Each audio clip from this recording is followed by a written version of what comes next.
जय हिंद साथियों। क्या ऊंचाहार में चौथी बार समाजवादी पार्टी चुनाव जीतेगी? क्या इस बार ऊंचाहार में मौर्य समाज का विधायक होगा? हमारे पीछे आप तस्वीर देख सकते हो। इस बार 2027 के विधानसभा चुनाव में उत्तर प्रदेश में पीडीए का जलवा कायम होने वाला है और लगातार पीडीए के जितने भी साथी हैं मजबूती के साथ समाजवादी पार्टी से जुड़ रहे हैं और इसी क्रम में 2027 के विधानसभा चुनाव में ऊंचाहार विधानसभा में पीडीए का जलवा आपको देखने को मिलेगा। पहले यहां पर आप पढ़ लीजिए, ऊंचाहार में चौथी बार जीतेगी सपा, इस बार मौर्य समाज का होगा नया विधायक, ऊंचाहार में बदल रहा है नया समीकरण। जैसा कि आपको पता है, समाजवादी पार्टी 2027 के विधानसभा चुनाव में पीडीए के आधार पर टिकट बांटेगी, लेकिन ऊंचाहार एक ऐसा सीट है जहां पर तीसरी बार समाजवादी पार्टी हैट्रिक लगा चुकी है और चौथी बार नया उम्मीदवार आपको मिलने वाला है। और समाजवादी पार्टी के साथ गद्दारी करने वालों का क्या होगा, आज इस वीडियो में जानेंगे। पहले तो यहाँ पर ये तस्वीर देखिए, ये ऊंचाहार विधानसभा चुनाव परिणाम 2022 है। पहले ये आप समझ लीजिए, फिर आप समझ जाएंगे कि आखिर क्यों खेल यहाँ पर हुआ है। अब देखिए, समाजवादी पार्टी से मनोज पांडे चुनाव लड़े थे और 82,514 वोट पाए थे। 6621 वोटों से चुनाव जीत गए थे। अमरपाल मौर्य भारतीय जनता पार्टी से लड़े थे, 75,893 वोट पाए थे। अंजलि मौर्य बहुजन समाज पार्टी से लड़ी थी, 34,692 वोट पाई थी। अतुल सिंह कांग्रेस से लड़े थे, 9985 वोट पाए थे। लेकिन यहाँ पर चाहे वो 22 हो, चाहे 17 हो, चाहे 12 हो, दूसरे नंबर पर आपको मौर्य समाज का उम्मीदवार दिखेगा। अब यहाँ पर आप देख सकते हो, बार बार ऊंचाहार में मौर्य समाज का रहा जलवा। अब यहाँ पर चाहे 2012 हो, 17 हो, 22 हो या फिर 22 हो, अब मैं आपको एक चीज समझाने वाला हूँ। यहाँ पर आप देख सकते हो, 2022 के विधानसभा चुनाव में या 2012 के विधानसभा चुनाव में आप एक चीज देखिएगा, उत्कर्ष मौर्य बीएसपी से चुनाव 2012 में लड़ते हैं और 62,348 वोट पाते हैं और दूसरे नंबर पर रहते हैं।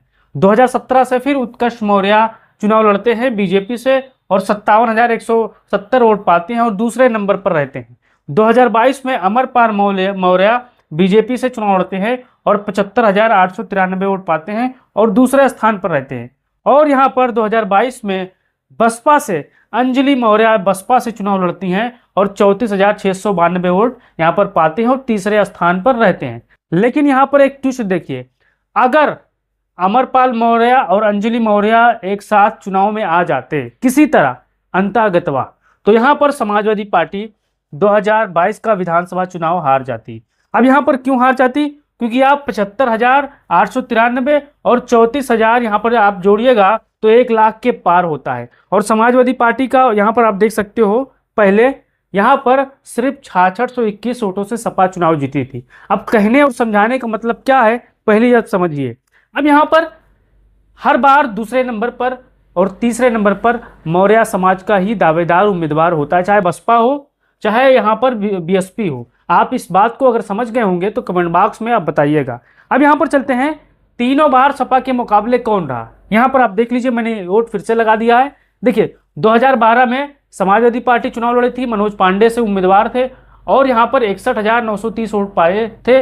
निकटतम प्रतिद्वंदी उत्कर्ष मौर्य बीएसपी से थे, 59,348 वोट पाए थे और जीत का अंतर 2582 वोट था। 2017 में फिर मनोज पांडे सपा की टिकट से चुनाव लड़ते हैं और 59,103 वोट पाते हैं और उत्कर्ष मौर्य यहाँ पर बीजेपी से चुनाव लड़ते हैं, 57,169 वोट पाते हैं और 1934 वोटों से चुनाव हार जाते हैं। मनोज पांडे यहाँ पर 22 में फिर समाजवादी पार्टी से चुनाव लड़ते हैं और यहाँ पर 82,514 वोट पाते हैं और अमरपाल मौर्य बीजेपी से चुनाव लड़ते हैं, 75,893 वोट पाते हैं और 6621 वोटों से बीजेपी चुनाव हार जाती है। अब यहाँ पर अगर 2027 के विधानसभा चुनाव में समाजवादी पार्टी मौर्य समाज को अगर टिकट दे दे तो क्या माहौल हो सकता है? अगर आप ऊंचाहार विधानसभा के होंगे, रायबरेली के होंगे या फिर अगर ऊंचाहार में दिलचस्पी रखते होंगे तो बताइएगा। अब यहाँ पर देखिए, जातीय समुदाय और अनुमानित मतदाता, ये अनुमानित जो मतदाता सूची है, मैंने आपको बताने की संख्या है, मैं ये पुरानी है लेकिन आपको समझाने के लिए बता रहा हूँ। देखिए, यहाँ पर एक चीज देखिएगा, पासी 75,000 है, यादव 50,000 है, अन्य ओबीसी 50,000 है, मौर्य कुशवाहा शाह 45,000 है ब्राह्मण 30,000 है, मुस्लिम 30 हैं, चमार जाटो 25 हैं, ठाकुर राजपूत 25,000 हैं, लोधी 10,000 है, कुर्मी 10,000 है और अन्य यहाँ पर 10,000 के आसपास है। लेकिन ये पुराना आंकड़ा है, मैंने आपको समझाने के लिए लगाया है। आंकड़ों में बढ़ोतरी हुई है ताकि आपके समझ में आ जाए साथियों, एग्जाम्पल के तौर पर मैंने बताया। अब यहाँ पर देखिए सपा को फायदा क्यों हो सकता है। अब देखिए मौर्य वोट बैंक सीट पर प्रभावशाली माना जाता है। भाजपा का भी मजबूत चेहरा 2022 में मौर्य उम्मीदवार ही था। यदि Sapa Yadav plus Muslim plus Maurya वोटों का बड़ा हिस्सा जोड़ लेती है तो उसकी स्थिति मजबूत हो सकती है और अपने गद्दार से भी यहां पर उसको छुटकारा मिल सकता है और करारी शिकस्त उसको मिल सकती है।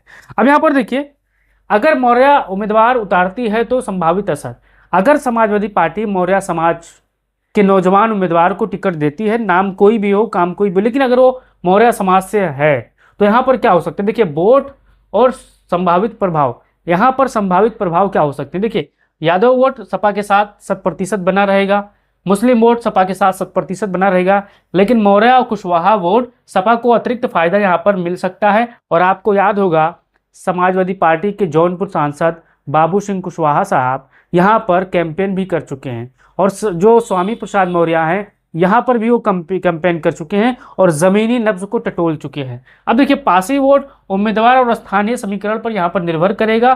ब्राह्मण वोट यहाँ पर भारतीय जनता पार्टी, यहाँ पर जैसे प्रत्याशी समाजवादी पार्टी बदलेगी तैसे यहाँ पर भाजपा के साथ ब्राह्मण वोट चला जाएगा।